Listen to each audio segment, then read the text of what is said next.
Bismillah, alhamdulillah, salatu wassalamu ala rasulillah wa ala alihi wa sahbihi wa sallam taslima. Segala puji bagi Allah subhanahu wa ta'ala yang senantiasa memberikan nikmat kepada kita, nikmat iman, nikmat istiqomah dalam ketaatan.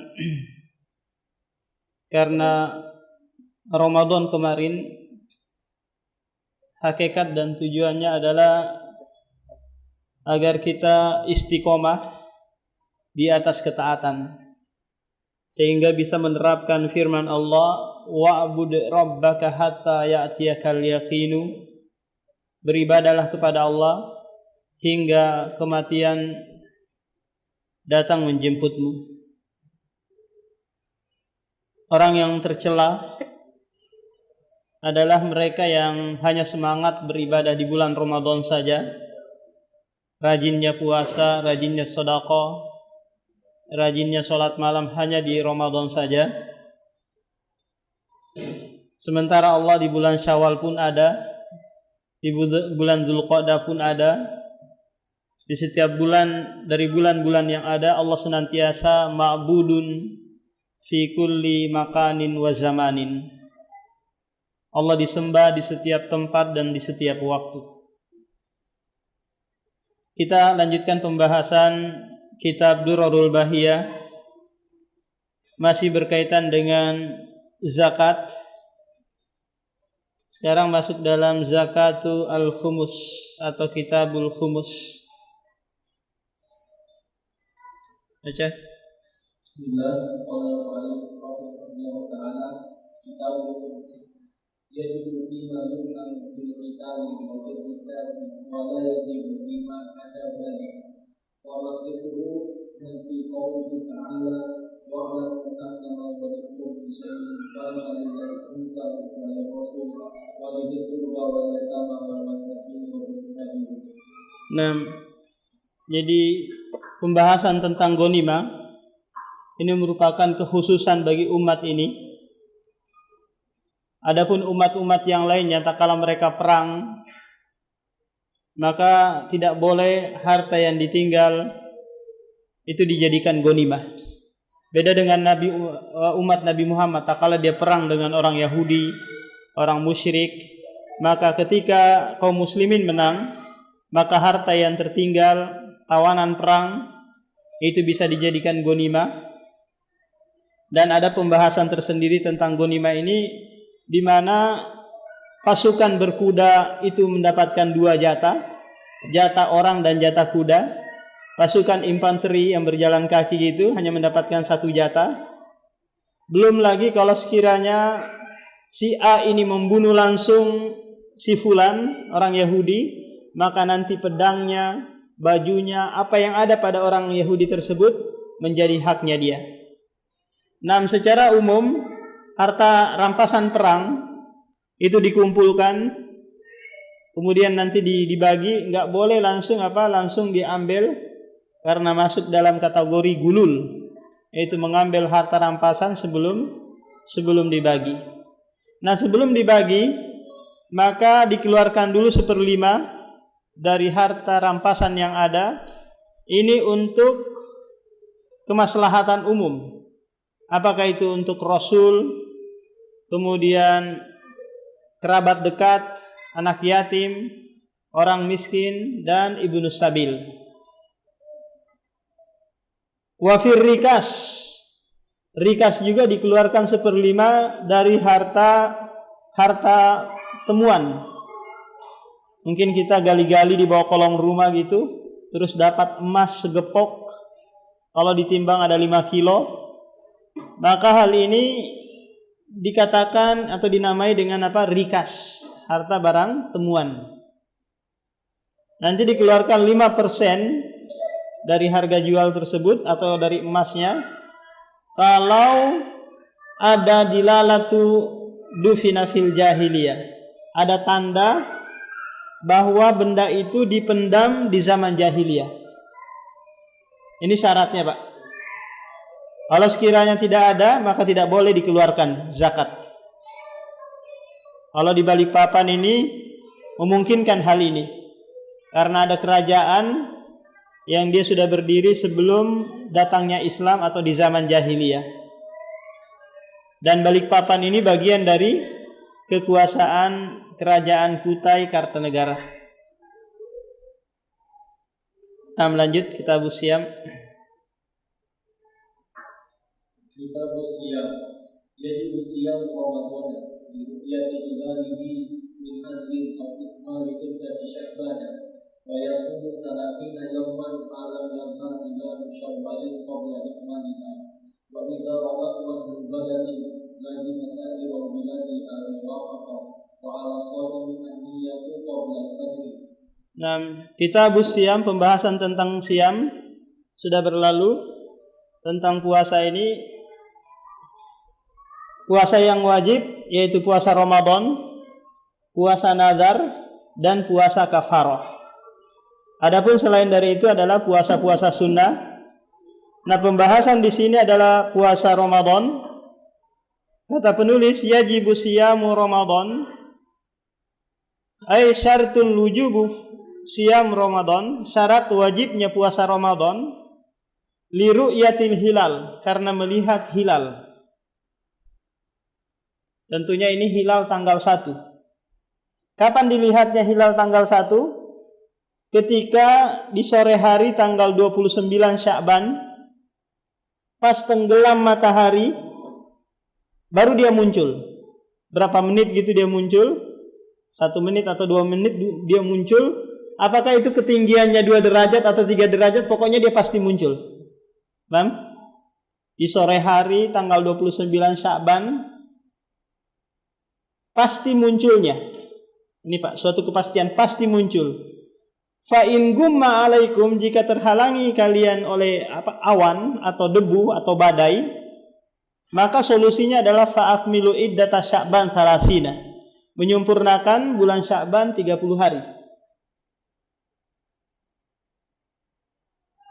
Ini kalau nggak kelihatan, maka besok belum berpuasa, disempurnakan dulu Sya'ban menjadi 30. Atau cara yang lain adalah dipersempit Sya'ban, nggak kelihatan sore ini, maka udah besok kita puasa. Kenapa? Karena mempersempit Sya'ban menjadi 29 hari saja. Karena memang kudiro itu bermakna mempersempit. Sebagaimana Allah berfirman dalam surah Al-Munafikun, wa man qudira alaihi rizquhu, barang siapa yang dipersempit rezekinya, maka kudiro itu terkadang bermakna apa? Dipersempit. Yang menjadi masalah kemarin itu karena pemerintah mengharuskan ketinggian hilal itu 3 derajat. Sehingga terjadi apa? Terjadi slack. Iya. Terjadi masalah yang sebelum-sebelumnya hanya ketinggian 2 derajat saja, bertahun-tahun lamanya diterapkan hal itu. Nah, kalau sekiranya kita bisa sudah utus sendiri, mungkin salah satu pihak perwakilan DKM melihat ke sana, sudah kelihatan, terus disampaikan Pak Wali Kota nggak terima, ya sudah, nggak usah ngajakin juga jamaah, ya puasa sendiri aja. Jangan buat ribut. Anda berpuasa dengan keyakinan sudah kelihatan hilal, atau ya sudah saya istimbat sendiri aja, saya mempersempit Sya'ban saja, besok saya puasa dengan dalil bahwa saya mempersempit Sya'ban menjadi 29 Sya'ban.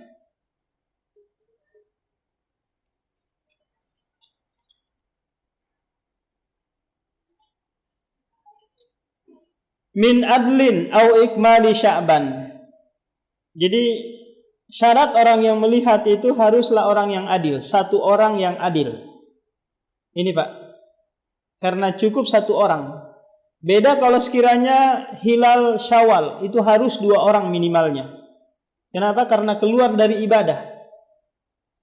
Sehingga kalau belum kelihatan tetap berpuasa, menyempurnakan menjadi 30 Sya'ban, 30 Ramadan.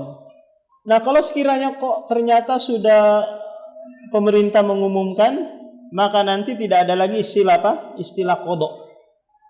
Tidak, saya mau kodok nanti menjadi melengkapkan 30 enggak. Ya berarti kita seharusnya tanggal 2 itu sudah sudah berpuasa. Bukan tanggal 3-nya. Kalau mau dicukupkan atau dilengkapkan 30 hari Ramadan kemarin. Jadi enggak perlu mengqadha. Au ikmali iddati Sya'ban, atau menyempurnakan bilangan Sya'ban menjadi 30. Wa yasumu salasina yauman, sehingga nanti dia berpuasa 30 hari malam yadhhar hilalu Syawalin qabla ikmaliha, selama belum kelihatan hilal Syawal sebelum dia menyempurnakan. Wa idza ra'a ahlu baladin lazima sairul biladil muwafaqah. Apabila ahlu negeri, penduduk negeri, ada satu orang melihat gitu, umpamanya daerah Kalimantan sudah ada yang melihat. Enggak perlu harus menaruh titik di Papua, di Sulawesi, di Sumatera dan yang lainnya hingga memperbanyak titik-titik, dan itu akan membingungkan. Kalau ada perwakilan satu Kalimantan sudah mengatakan melihat, ya sudah. Yang lain dari seluruh pulau-pulau yang ada di Indonesia itu sudah terwakilkan dengan satu. Demikian juga kalau sekiranya Indonesia ini matlaknya itu sama dengan Malaysia, Singapura, Thailand, Vietnam dan yang lainnya, maka kalau sekiranya Malaysia sudah melihat, ya sudah, kita cukupkan dengan yang ada di Malaysia. Karena matlak kita sama, yaitu tempat melihat hilal. Sama dengan Saudi. Saudi itu nanti dia perwakilan bagi seluruh negara-negara Teluk yang ada. Yaman, Oman, Emirat, Qatar, Kuwait, Bahrain. Ini cukup mereka mendengar kabar dari Saudi. Enggak mereka ribut-ribut lihat hilal, enggak. Mereka cukup, gimana Saudi puasa enggak besok? Ya sudah, kita puasa juga. Seperti itu. Nah, seharusnya di Asia Tenggara juga seperti itu. Cukup satu negara yang melihat, yang lainnya nanti tinggal ikut. Wa 'ala shaimi an-niyatu qabla al-fajri. Bagi orang yang berpuasa, tentunya puasa Ramadan ini wajib berniat sebelum fajar. Atau istilahnya tabitun niat. Dia harus berniatnya itu mulai dari malam hari, Pak. Kalau mau puasa wajib. Apakah itu pas tenggelam matahari, ataukah pas mau tidur dia berniat, ataukah pas sahur? Nggak boleh sholat subuh baru dia berniat saya mau puasa besok. Ini bagi apa? Bagi mereka yang mau sholat wajib. Puasa wajib. Kalau puasa sunnah boleh nanti di pagi hari dia berniat. Mungkin nggak dia temukan nasi kuning atau nasi pecel pagi-pagi. Akhirnya apa? Dia niat sudah saya puasa aja karena nggak dapat nasi kuning. Atau dia nggak dapat salome pagi-pagi gitu, maka sudah dia niat berpuasa. Nah, baca. Faslun yabdu bil akli wa syurbi wal jimai wal qawli hamdan wa yahrum al-misal wa ala man afṭara hamdan kafaratu zina wa yudharu ta'jilul fitri wa ta'khirus suhur. Nah, penulis sekarang akan menyebutkan pembatal-pembatal puasa. Yang pertama adalah al-aklu wasyurbu, makan dan minum dengan sengaja. Sedikit atau banyak dia makan dengan niat ingin membatalkan, maka selesai puasanya menjadi batal. Beda halnya kalau dia nasian, lupa. Makan singgah di warung Coto Makassar makan 5 mangkok gitu, campur ketupat 10. Padahal di siang hari Ramadan dia dalam keadaan lupa dan gak ada yang mengingatkan. Si pemilik warung pun gak mengingatkan, ini puasa Ramadan loh, gak boleh terlalu banyak makan. Nah, maka puasanya tetap sah karena yang memberikan makan dan minum adalah Allah Subhanahu wa taala. Silahkan dia lanjutkan puasanya. Demikian juga halnya jima. dia berhubungan dengan istrinya dalam keadaan sengaja, maka batal puasanya, sekaligus ada dendanya, ada kafarohnya, yaitu melepaskan budak.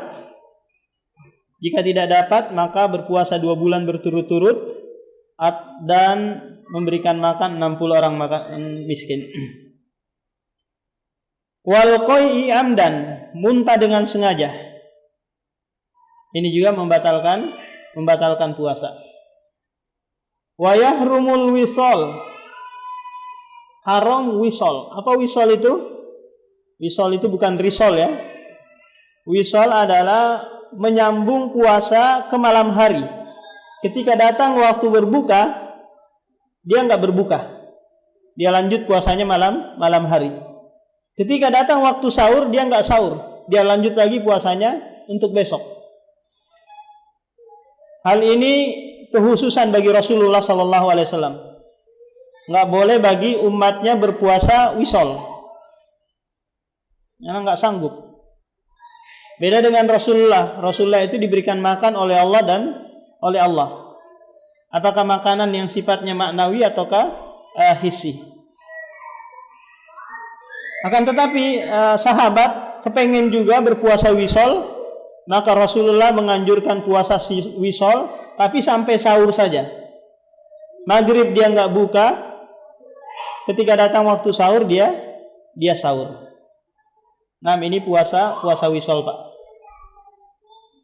Wa alaman aftara amdan kafaratun ka kafaratidz zihar. Nah, ini diantara pendapat penulis bahwa orang yang berbuka sengaja, dia makan sengaja gitu, maka dendanya nanti batal puasanya, sekaligus dia ada dendanya. Sekaligus ada dendanya seperti dendanya orang yang menzihar istrinya. Sebagaimana Allah sebutkan di surah Al-Mujadilah itu, orang-orang yang mengatakan kepada istrinya, punggungmu itu seperti punggung ibuku. Ini namanya zihar, Pak. Maka dendanya orang yang seperti ini adalah melepaskan budak, berpuasa, ataukah memberikan makan 60 orang miskin. Jadi yang benar, hal ini hanya berlaku bagi mereka yang menjima istrinya di siang hari Ramadan dengan sengaja. Wa yundhabu ta'jilul fitri wa ta'khirus sahur. Disunnahkan takjil fitr, yaitu menyegerakan berbuka.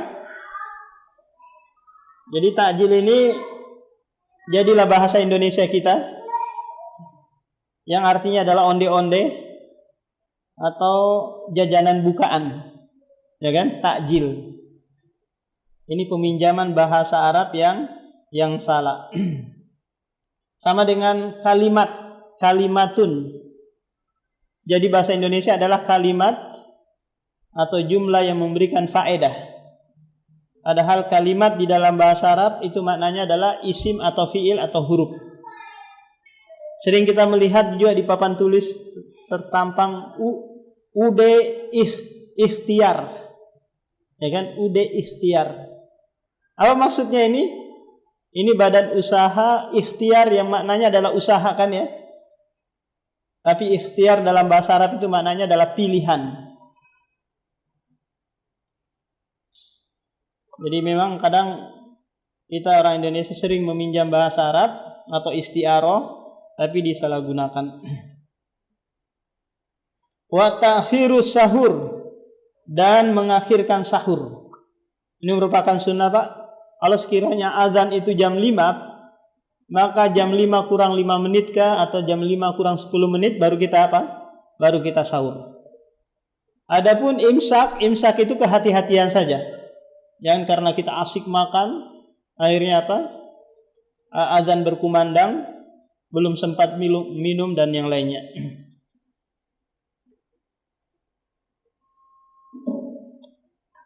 Nah, berikutnya.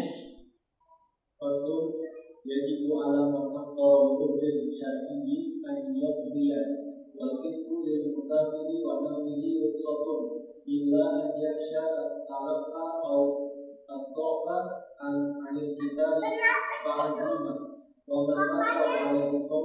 صام عنه وليه والكبير العاجز عن الأداء والقضاء يكفر عن كل يوم بإطعام مسكين. 6. Sekarang penulis akan menyebutkan orang-orang yang mendapatkan uzur tidak berpuasa. Yajibu ala man aftara li udhrin syar'in ayyaqdiyah. Wajib bagi orang yang berbuka, tidak berpuasa, karena ada uzur yang syar'i. Kemudian nanti dia mengqadha. Apakah nanti uzurnya itu karena sakit, ataukah karena dia kibarus sin, sudah tua, ataukah nanti karena dia sedang safar, maka boleh tidak berpuasa dan boleh juga baginya berpuasa. Nah, kewajibannya adalah mengqadha, mengganti di luar bulan Ramadan. Wal fitru lil musafiri, demikian juga orang yang sedang safar, lebih utama baginya adalah mengambil rukhsah, yaitu tidak berpuasa. Ini Pak, yang lebih utama bagi apa? Bagi musafir. Kalau sekiranya bapak-bapak di sini dari Surabaya gitu, dengan datang di sini niatan safar bertahun-tahun mungkin karena ada kesibukan kerja, maka selama itu bapak memiliki rukhsah yang dianjurkan untuk diambil rukhsah tersebut. Wa nahwihi rukhsatun illa ayyakhshat talafa aw dha'fa anil qitali fa azimatun. Kecuali dia takut talaf, ada kerusakan atau lemah ketika terjadi peperangan. Jadi perang itu membutuhkan kekuatan fisik yang kuat. Kalau sekiranya dengan sebab puasa dia nggak bisa ikut berperang atau nggak bisa bertempur, maka rukhsah itu menjadi azimah. Ini pembahasan dalam ilmu usul fikih. Rukhsah itu adalah keringanan, azimah itu adalah suatu keharusan yang dia lakukan tanpa ada sebab. Itu namanya apa? Azimah. Dia meninggalkan puasa bukan karena rukhsah, tapi karena ada sesuatu hal yang sangat menuntut, yaitu perang. Wa man mata wa alaihi saumun shoma anhu waliyuhu. Barang siapa yang memiliki utang puasa, contoh dia nggak berpuasa di bulan Ramadan karena sakit, ya kan? 30 hari dia nggak berpuasa karena sakit. Berarti dia ada utang puasa, paham? Dia meninggal di bulan Syawal, maka ada kewajiban yang belum dia tunaikan, yaitu apa? Utang puasa. Nah, ahli warisnya ini nanti tidak ada kewajiban bagi dia untuk membayar utang puasa orang tuanya. Nampak? Sebagaimana nanti kalau bapaknya punya utang, ahli warisnya nggak ada kewajiban untuk membayarkan utang bapaknya. Nggak ada istilahnya apa? Warisan utang. Paham? Apakah utang yang bersifatnya agama ataukah yang bersifatnya duit atau uang? Yang dituntut adalah mau membayarkan atau enggak. Kalau sekiranya nanti dia mau membayarkan, maka dilihat apakah ada satu perwakilan yang mau mengerjakan ataukah bisa dibagi-bagi. Ternyata tidak bisa dibagi-bagi. Kalau satu orang mau mengerjakan 30 hari puasa tersebut, ya silahkan. Bukan ada kewajiban yang lainnya. Nah, demikian juga kalau sekiranya orang tuanya punya utang, maka anak-anak yang ada tidak ada kewajiban membayarkan kecuali kerelaan dari anak-anak tersebut mau membayarkan utang orang tuanya. Wal kabirul ajizi anil ada'i wal qada'i yukaffaru an kulli yaumin bi it'ami miskin. Nah, sekarang orang yang tua atau kibarusin, tentunya ini kembali kepada person-person Pak ya. Gak bisa menjadi patokan itu adalah umur atau fisik, karena orang tua ada yang umur 80 tahun masih bisa berpuasa. Karena kata Allah wa antasumu khairul lakum. Berpuasa itu lebih baik bagi kalian. Kalau dia umur 90 tahun masih bisa berpuasa ya, itu lebih baik. Nah, kalau sudah dia tidak bisa lagi, merasa tidak bisa, maka kewajibannya adalah membayar fidyah. Fidyahnya nanti berapa? Itu kalau madhab Syafi'i 1 mud atau 750 gram beras. Kalau madhab Hambali itu 1,5 kilo atau 2 mud. Terserah dia mau ngambil yang mana, mau yang ngambil ini atau mengambil yang itu. Yang dia harus keluarkan berupa makanan mentahan ataukah sudah jadi. Contoh kebetulan nih banyak makanan di saat Idul Fitri dan dia ada fidyah yang harus dia bayar. Dia panggil aja orang miskin 30 orang, dia suruh makan ketupat, buras dan yang lainnya. Ya sudah, dengan niatan membayar fidyah istrinya. Nah, di sini tidak disebutkan tentang wanita yang hamil ataukah wanita yang menyusui. Kenapa? Karena penulis menganggap hal itu tidak ada. Karena tidak ada dalilnya. Paham? Penulis ini dia condong ke mazhab Zahiriyah. Kalau tidak ada dalil, tidak diambil fikihnya. Tidak ada nas Al-Quran dan hadis, maka tidak diambil fikihnya. Seperti Al-Imam Asy-Syaukani, Syekh Albani, Ibnu Hazm rahimahullah, ini adalah mazhab Zahiriyah. Adapun mazhab yang lain mengatakan dikiaskan kepada orang yang sakit atau dikiaskan kepada orang tua. Apakah nanti qadha ataukah fidyah, tergantung dikiaskan kemana. Kalau penulis tidak menganggap adanya kias dalam hal ini.